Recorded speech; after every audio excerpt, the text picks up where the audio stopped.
Hari ini kita bakal bahas topik yang kayak semua orang pernah ngerasain deh. Yap, FOMO atau Fear of Missing Out. Pernah nggak sih kalian tuh ngerasa kok hidup orang lain tuh lebih enak ya daripada hidup aku? Apalagi pas buka Instagram, lihat story orang, hangout, jalan-jalan, itu pasti kayak kita ngerasa kita lagi di Kasur. itu kayak relate banget gak Relate sih? banget. Jadi apa sih FOMO itu? FOMO itu adalah rasa takut ketinggalan. Jadi kayak ada rasa khawatiran kalau kita tuh nggak ikut suatu hal yang kita anggap penting, keren, dan juga menarik. Nah, secara psikologis, FOMO itu berkaitan sama kebutuhan dasar manusia yaitu belonging, yakni merasa jadi bagian dari suatu kelompok. Dan sekarang FOMO itu makin marah karena adanya sosial media. Kayak yang kita tahu, kita bisa lihat keseharian orang-orang yang mana bakalan bikin kita jadi pengen ngerasa jadi orang lain. Tapi yang ditampilin itu kan cuma yang baik-baiknya aja dan yang di-highlight aja. Padahal ya, semua orang itu pasti punya struggle. Tapi FOMO itu kayak ngerasa ngebuat diri kita tuh selalu kurang dan selalu insecure. By the way, Biba pernah gak sih ngerasa FOMO gitu? Pernah dong, aku kayaknya hampir seluruh hidupku tuh FOMO. Jadi ada satu waktu dimana kayak orang-orang tuh lagi gencar-gencarnya nonton konser K-pop gitu kan. Terus aku scroll dari rumah doang di kasur gitu kan, lihat-lihat doang kayak ya nggak apa-apa juga sih, cuman dalam hati nyesek juga kan nggak bisa lihat gitu. Tapi sekarang kita tahu penting banget buat pause dan sadar kita tuh juga punya timeline hidup masing-masing. Bener. Dan FOMO itu punya dampak negatif.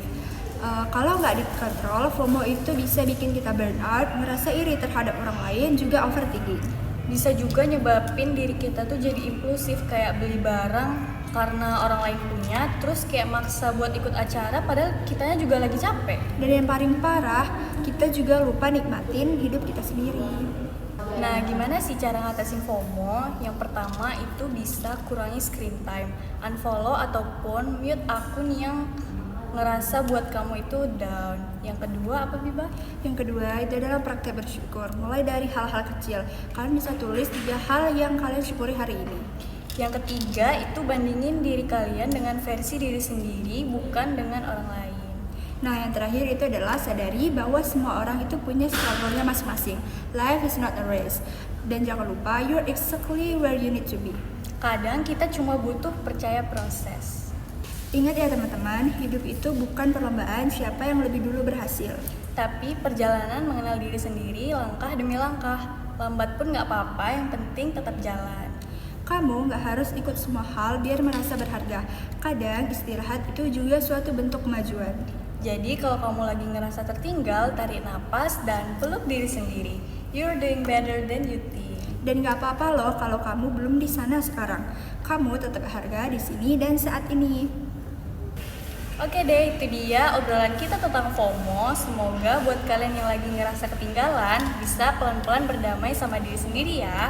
Jangan lupa buat lihat podcast-podcast kita yang lain, atau kalian juga bisa request untuk topik podcast selanjutnya. Kita bakalan seneng banget kalau bisa ngobrol bareng kalian. Sampai ketemu di episode selanjutnya. Bye-bye.